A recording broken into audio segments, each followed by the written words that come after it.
Salut, c'est Guillaume Nicolas. Vous écoutez C'est le moment, le podcast qui fouille notre mémoire sériephile et qui sélectionne les moments qui nous ont marqués.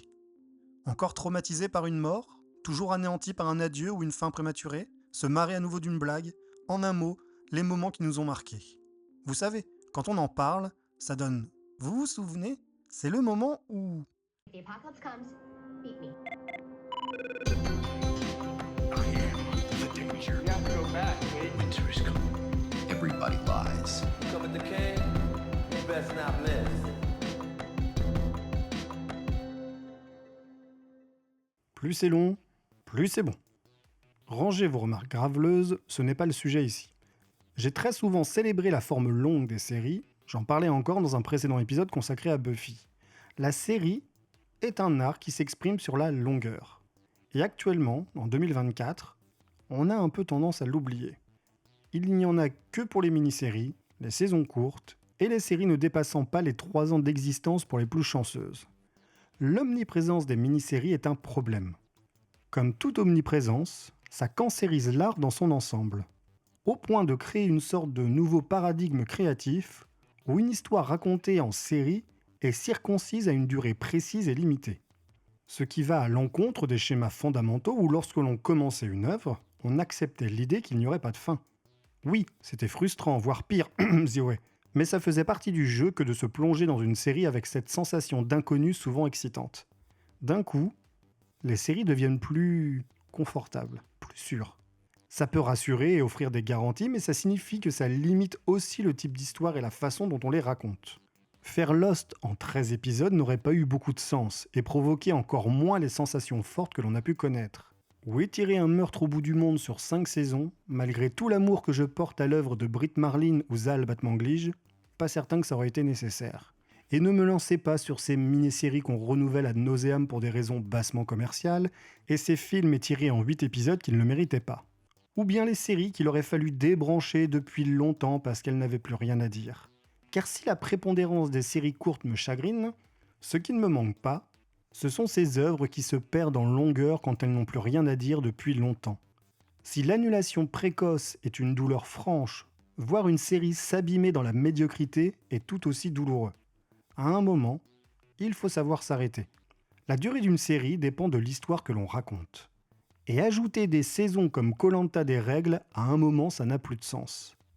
On a tous vécu ce désamour progressif, cette lente consternation, ce désintérêt inaltérable, cette sorte d'acharnement thérapeutique quand tous les indicateurs vous disent qu'il est largement le temps de débrancher la prise.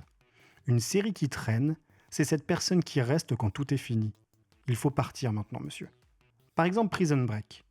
Quand le concept de la série tient dans son titre, on sait qu'elle sera à durée limitée. Raté. Vous me direz, c'était pareil avec 24, non ? Oui, mais au moins des journées dans une ville, il y en a plein. Alors que, quand on s'est évadé de prison, dans une série qui s'appelle Prison Break, qu'est-ce qu'on a d'autre à raconter ? Bah pas grand-chose. Ne rien raconter, Seinfeld l'a fait pendant 9 saisons et ça lui a plutôt bien réussi. Ce qui n'est pas le cas de Prison Break. À l'image de ce moment. C'est le moment où... Ah merde, il y a un nuage. We only have 4 minutes of cover, so once you hit the ground, you run straight to the fence. Don't look up, don't look back, and don't say a word. What if they see us? Somebody else stop. You stop. That's it? That's it. So who goes first? Right now, my life isn't worth a damn without yours. If this doesn't go as planned, the first guy through that window is gonna get shot. That guy can't be you.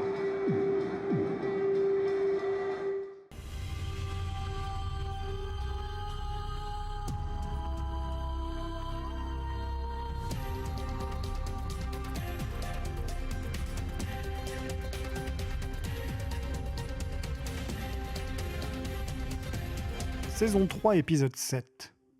Pour celles et ceux qui ne seraient pas familiers de Prison Break, c'est l'histoire de Michael Scofield qui cherche à faire sortir son frère Lincoln de prison.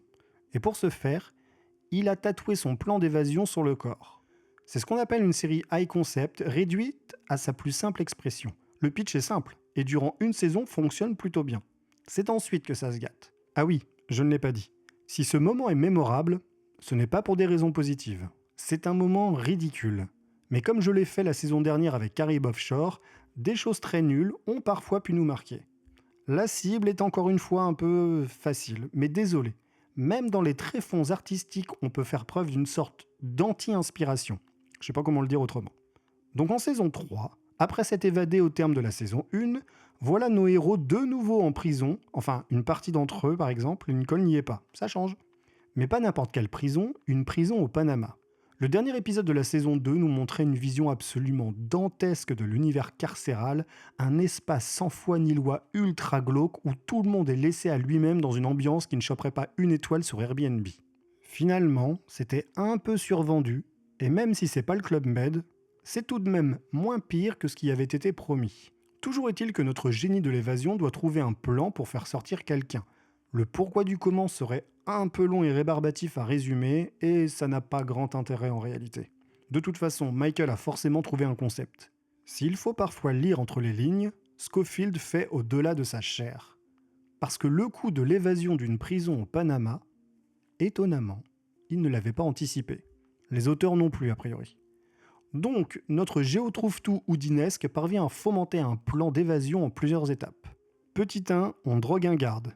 Petit 2, on attend un moment bien précis dans la journée pour profiter d'une sorte d'angle mort. Petit 3, on tire une échelle cordée de la fenêtre de la cellule. Petit 4, on s'enfuit. C'est beaucoup moins ambitieux et tordu qu'en saison 1, mais que voulez-vous, quand on n'a pas prévu le truc, on va droit à l'essentiel. Le point le plus stratégique de ce plan est le numéro 2, l'angle mort. Pour résumer un peu le truc, le garde est dans une espèce de tourelle avec une vue quasi panoptique de la prison. Sauf qu'à un moment de l'après-midi, le soleil se reflète sur le toit en tôle d'un bâtiment et provoque une sorte d'éblouissement quand on regarde dans une certaine direction, vous avez deviné, vers la cellule de Michael. Alors c'est le jour J, l'instant T, c'est le moment. Ils dégondent les barreaux de la fenêtre, attendent que le premier garde drogué s'écroule et s'impatientent un peu devant un soleil trop feignant à leur goût pour atteindre la fameuse position stratégique.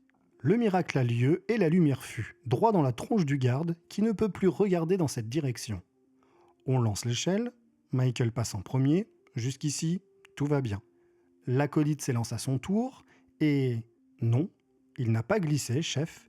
Il y a seulement un petit élément perturbateur que notre génie n'avait pas anticipé, le nuage. Le seul du Panama, a priori. N'est pas Evelyn Delia qui veut. Dans les raisons qui peuvent faire foirer un plan d'évasion, celle-ci est probablement la plus conne. Parce que plein de choses pourraient faire capoter l'entreprise. Un changement dans le planning des matons, un autre prisonnier qui vient mettre son grain de sel, une inspection surprise, une dénonciation, bref, les choix sont multiples. Eh bien, les scénaristes ont préféré faire dans l'originalité, quitte à être ridicule. Un nuage. Il fait une chaleur à crever, il y a un soleil de plomb, tout le monde est moite, ça transpire à grosses gouttes, et l'instant où Michael met en route son plan d'évasion, il y a un nuage. Le nuage. Le seul et l'unique. Et qui est venu en loose dé bien planqué derrière, on ne sait pas quoi, mais en tout cas, on l'a pas vu venir. Il était caché. Ou alors il s'est matérialisé comme par magie juste pour faire chier Michael, et rajouter quelques épisodes et péripéties à la saison. Je ne sais pas. Dans une saison déjà ultra poussive qui peine à justifier son existence, qui sent le réchauffer où on en a seulement joué au jeu des chaises musicales pour bouleverser un peu les choses, faire capoter un plan d'évasion à cause d'un nuage, à ce niveau, on peut se demander si on ne se fout pas ouvertement de notre gueule. Si dans la salle d'écriture, tout le monde n'est pas épuisé ou à court d'idées ou à lâcher l'affaire, parce qu'arrivé à ce stade, il n'y a de toute façon plus rien à raconter. Sauf que, sur le moment, le coup du nuage m'a fait exploser de rire et consterner en même temps, vous avez dû le sentir. Mais il y a, comme qui dirait, une suite. Plus tard dans la saison, Michael doit trouver un nouveau plan. Entre-temps, la moitié de la prison souhaite y participer, j'exagère à peine, et donc décide de creuser un bon vieux tunnel, les classiques, y a que ça de vrai. Eh bien, ce nouveau plan a failli ne pas atteindre son objectif à cause, non pas d'un nuage, mais de plusieurs parce qu'il s'est mis à pleuvoir. Ça peut pas être un hasard. On imagine déjà la réunion dans la salle d'écriture. Alors, qu'est-ce qui peut se passer parce qu'on a déjà fait le coup du nuage ? 2 nuages ? Tu te fous de ma gueule ? Beaucoup de nuages et la pluie ? Oh putain, t'es un génie vendu. Car on ne peut pas enlever l'esprit de logique derrière tout ça. Il y a de la suite dans les idées, une forme de continuité. Et pourtant, personne ne le verra venir.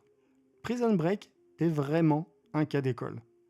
La série qui part avec une bonne idée, un bon concept, mais forcément limitée dans le temps et dont le succès incroyable a fini par complètement la dénaturer.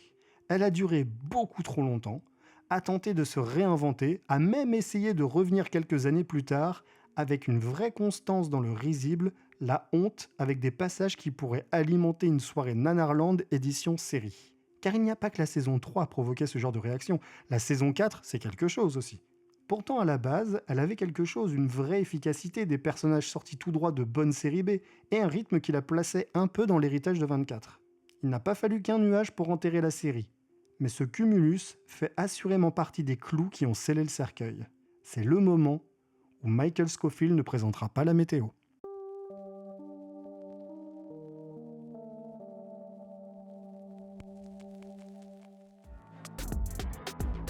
Vous venez d'écouter C'est le moment. Ce podcast est totalement indépendant et autoproduit. Vous pouvez le soutenir via sa page Patreon et le retrouver sur tous les réseaux sociaux. Les liens sont disponibles dans le texte descriptif de l'épisode. Merci et à suivre!